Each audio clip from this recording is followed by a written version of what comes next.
Chapter 6. The New Lead Dog. The next morning, Francois could not find Spitz, and he saw Buck covered with blood. "What did I say? Buck is a great fighter," said Francois.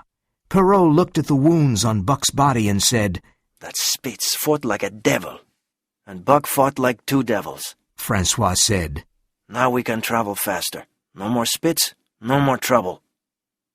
Francois started to harness the dogs. Buck walked to Spitz's old position, but Francois put Solex in the lead position. Buck jumped angrily at Solex. "Ah!" Francois cried. "Look at that Buck. He killed Spitz, and now he wants his place. Go away, Buck." But Buck did not move. Solex was not happy. He was afraid of Buck. When Francois turned his back, Buck pushed Solex away. Francois was angry. "Now I'll show you."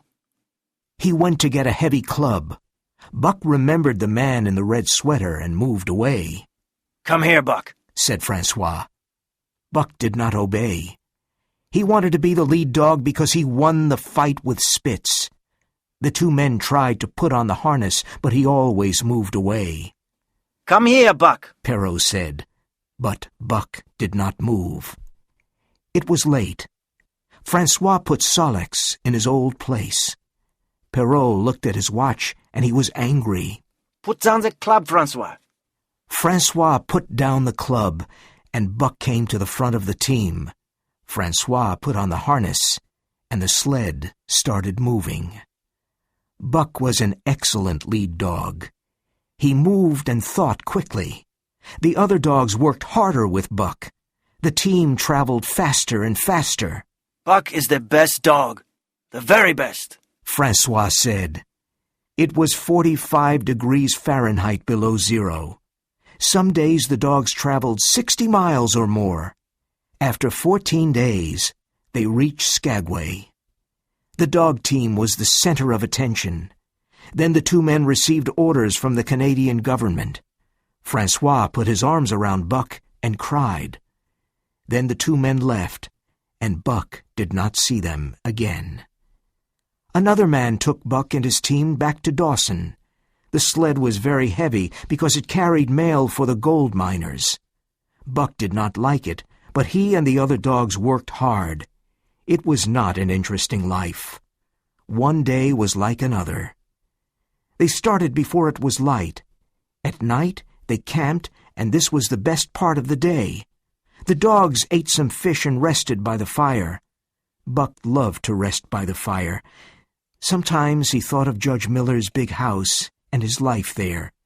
He also thought about the man in the red sweater, the death of Curly, and the big fight with Spitz. Other times he remembered his parents, his ancestors, and the world of long ago. The journey was hard, and the mail was heavy. The dogs were tired and weak. They needed a long rest. But after only 2 days, they were traveling again. The dogs and the men were unhappy. Each night, the men took care of their dogs. They looked at their feet, but the dogs became weaker every day. Billy cried in his sleep and was very unfriendly. Dave was tired and ill. Something was wrong with him. When they stopped in the evening, he lay down and did not stand up until morning. The men were worried about Dave. They did not understand his illness. One day, Dave could not pull the sled any more. He cried sadly when Solex took his place. The next morning, Dave could not move. The driver took his pistol and walked away. The dogs heard a shot.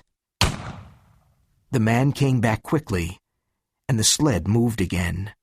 Buck and the other dogs knew what happened to Dave. 30 days after leaving Dawson City, the team arrived in Skagway. The dogs were exhausted and thin. They needed a long rest. The men needed new, strong dogs to pull the sled. They sold the old, tired dogs. 2 American men called Hal and Charles bought Buck and his team. They bought other dogs, too. Charles was 40 years old. and Hal was a young man. Charles's wife, Mercedes, was also with them. They knew nothing about life in the Northland, and they made many mistakes.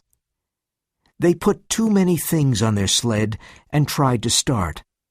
The dogs pulled hard for a few moments and then stopped. They could not move because it was too heavy.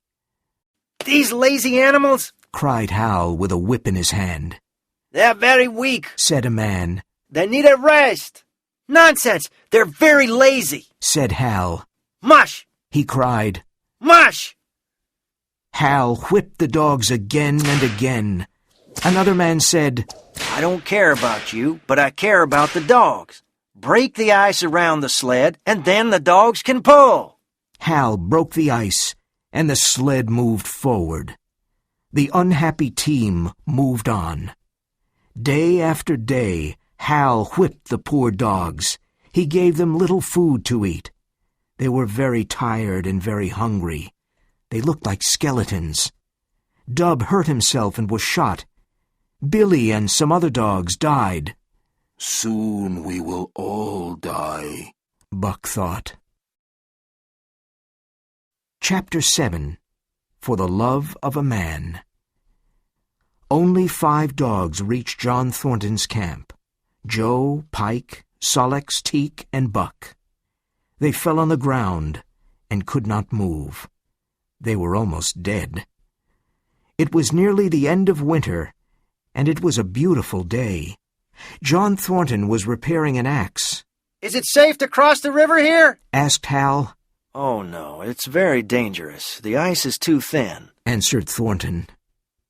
Hal looked at him and said, "I don't believe you. We must go to Dawson." He took his whip and cried, "Come on, Buck, let's go." Thornton knew these people were stupid and did not understand. The team did not move. After a while, Sol-leks slowly stood up. Joe was crying, but he stood up. Pike tried twice and fell down. The third time he stood up. Buck did not try. Hal whipped him, but Buck did not move. Thornton wanted to speak, but he did not. Hal was furious and took the club. He hit Buck again and again. But Buck did not want to stand up. He had a strange feeling of doom. He saw thin ice in front of him. After so much suffering, he did not feel the club. Then suddenly Thornton jumped on Hal and threw him to the ground. "Don't hit that dog again, or I'll kill you," Thornton cried. "It's my dog," said Hal. "Go away or I'll hit you too. I'm going to Dawson." Thornton stood between him and Buck. Hal took out his long knife. Thornton knocked it out of Hal's hand. Then Thornton picked it up and cut Buck's harness. Hal did not want to fight. Buck was almost dead. A few minutes later, Hal and the sled went along the river. Buck raised his head and saw Pike, Sol-leks, Joe, and Teek pulling the sled. Thornton examined Buck's body. He was looking for broken bones. Buck was terribly thin and weak. "You have many wounds, but no broken bones," said Thornton.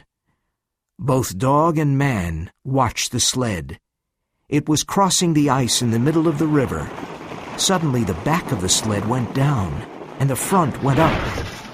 There was a lot of screaming. Then a big piece of ice broke, and the dogs and the people disappeared. John Thornton and Buck looked at each other. "You poor dog," said Thornton, and Buck licked his hand. John Thornton was ill all winter. His friends left him at White River while they went to Dawson. Thornton had a lot of food, and he was comfortable. Now it was spring, and he was better. During the warm spring days, he and Buck sat by the river. Buck watched the water and listened to the birds. He needed the long rest. Slowly he became stronger and fatter. John Thornton had 2 other dogs. Skeet was a small dog, and she made friends with Buck. When Buck was ill, she took care of him. She washed his cuts with her tongue. Nig was a big friendly dog. His eyes laughed. When Buck became stronger, the three dogs played together. Thornton sometimes played with them. The days passed happily. For the first time, Buck learned to love.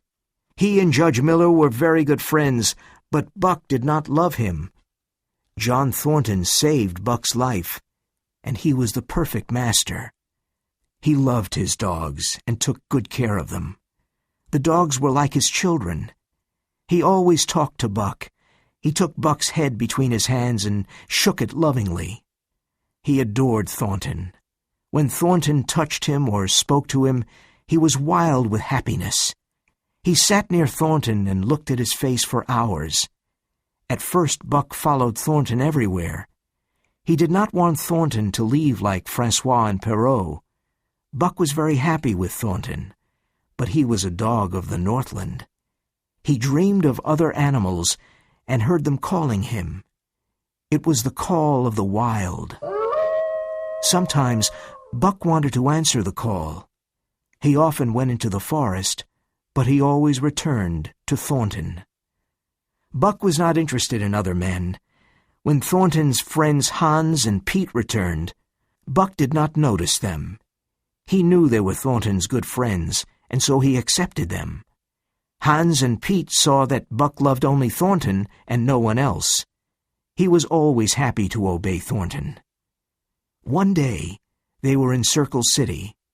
Black Burton was a bad and cruel man. He was in a saloon and he was fighting with another man. Thornton tried to stop them. Buck sat in a corner and watched. Burton hit Thornton and he almost fell. There was a loud growl, and Buck jumped into the air at Burton's throat. The man put up his arm and saved his life. Then he fell to the ground with Buck on top of him. Buck bit into his throat. Some people pulled Buck off the man. A doctor arrived and examined Burton's throat. The dog attacked only because Thornton was in danger, someone said. From that day, Buck's name became famous all over the Northland. In the fall of that year, Buck saved Thornton's life another time. The three men were going down the river. Thornton was in the boat, and Hans and Pete were on the riverbank. They were holding the boat with a rope. Buck was on the bank and watched his master. Soon they came to a dangerous part of the river.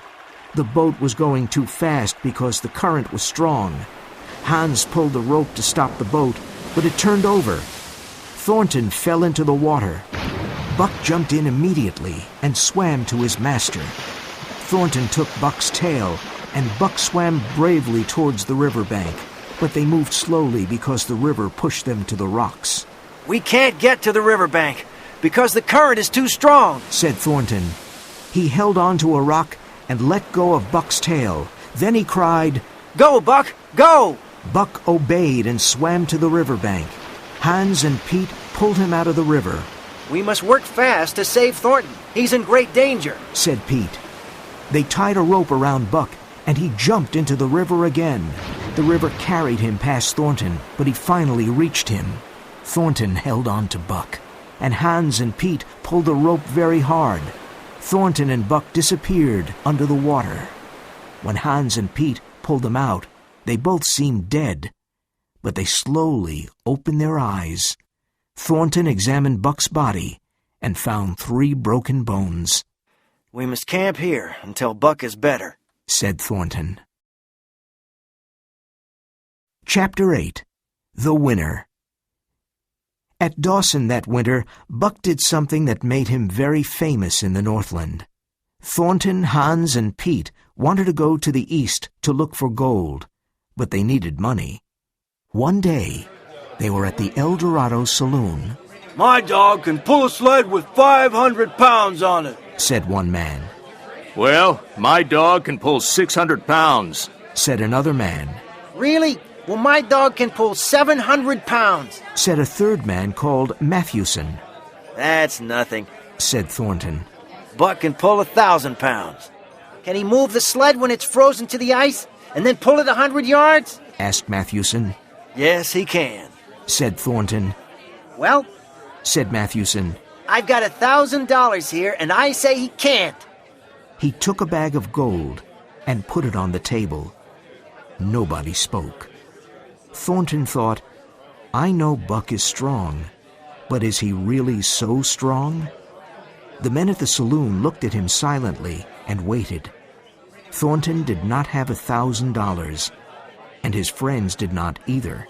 I've got a sled outside with 1,000 pounds on it, Mathewson said. Do you want to try? Thornton did not know what to say. He looked at all the men. Then he saw his old friend, Jim O'Brien. Can you lend me $1,000, Jim? Thornton said softly. Sure, Said O'Brien. but I don't think your dog can do it. Everyone went into the street. A lot of men stood around Mathewson's sled. The sled was frozen to the ice because it was terribly cold. Mathewson was sure Buck could not win and said, I'm paying another $400. What about you? Thornton, Hans, and Pete talked together. They had only $200, and they added them to the $1,000. Buck felt the excitement in the air. He knew he must do something great for Thornton. Buck was in perfect condition. He was a splendid dog. Thornton sat down on the snow next to Buck. He held Buck's head in his hands and spoke softly in his ear. If you love me, Buck. If you love me. Buck understood. He took Thornton's hand between his teeth and then let go. He often did this as a sign of his love. Everyone was silent. Thornton stood up and said, Ready, Buck? Buck pulled on the harness. Right! Cried Thornton. Buck pulled to the right and stopped suddenly. Now left! Cried Thornton. Buck pulled to the left. The ice was breaking. Now, mush! Buck started to pull. His strong body pulled harder and harder. The sled moved a little. Suddenly, it started to go forward on the snow. Buck pulled it for 100 yards. He was the winner. The men shouted and threw their hats in the air. Thornton was on the snow with Buck. He took his head and shook it. He was crying with happiness. Buck had Thornton's hand between his teeth. In 5 minutes, Buck made $1,600 for Thornton and his friends. With this money, they could travel to the east to look for a lost gold mine. No one knew where it was. It was a mystery. The 3 men with Buck and 6 other dogs started to go east. They traveled up the Stewart River and into the Mackenzie Mountains. Thornton was not afraid of the wild. He hunted his food during the day. Buck was very happy. He loved hunting, fishing, and traveling. They camped in different places and looked for gold. In the summer they built small boats and crossed mountain lakes and went down rivers. The months passed, and they continued to travel in the unknown country. In the winter they found an old cabin, but they did not find the gold mine. Then in the spring they found a stream with gold in it. It looked like yellow butter. Every day the men worked hard and found lots of gold. They put it in many big bags. Each bag had 50 pounds of gold. The dogs did nothing except watch the men and eat. Buck spent many hours sitting by the fire and dreaming. Sometimes during the day he heard a call from the forest. He listened and ran off into the forest. He loved running under the tall trees and looking at the birds. One night he woke up suddenly. He heard the call again. It came from the forest, and it was a long howl. He ran into the forest and followed the sound. He came to an open space in the trees and saw a wolf. He was sitting, and his nose was up in the air. He was looking at the sky. Buck walked towards him slowly and silently. The wolf stopped howling and ran away. Buck followed him. After some time, the wolf stopped and growled at Buck. He was afraid because Buck was much bigger. But Buck did not want to fight. He wanted to make friends with the wolf. The wolf understood, and they touched noses. They became friends and played together. They ran for hours through the forest and under the open sky. Old memories came back to Buck. He was very happy. They stopped by a stream to drink, and Buck remembered John Thornton. The wolf wanted Buck to follow him, but Buck turned and slowly went back. The wolf followed him for a while. Then he sat down and howled. It was a sad howl. Thornton was eating dinner when Buck returned. He jumped all over Thornton and licked his face. For 2 days and nights, Buck never left camp. He followed Thornton everywhere, but soon Buck heard the call again. He thought about his wild brother in the forest. Buck began to sleep out at night. He stayed away from camp for 3 or 4 days. Once he stayed away for a week. He looked for his wild brother, but could not find him. He fished in the streams and killed animals for food. Every part of his body was alive and healthy. He was stronger and faster than other dogs. There was so much energy in Buck.